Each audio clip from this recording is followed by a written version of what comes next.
আর সহ্য করতে পারছি না রাজা। একটু সহ্য করো রানী, দাইমা কেন এখনো আসছে না? রানীর কি হলো গো? নানা ইচ্ছে, রাজার যদি সন্তান হয় তাহলে আমি এই রাজ্যের কোনোদিনও রাজা হতে পারবো না। আরে তুমি ভাবছো কেন?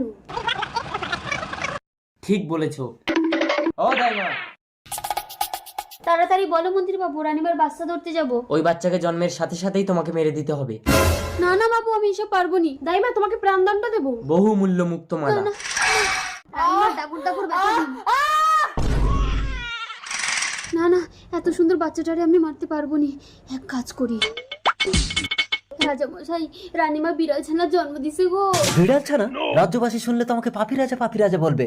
তুমি এই বিড়াল ছানাকে জঙ্গলে ছেড়ে দিয়ে আসো। আর শোনো, সবাইকে বলবে রানী মৃত সন্তানের জন্ম দিয়েছে। যাও।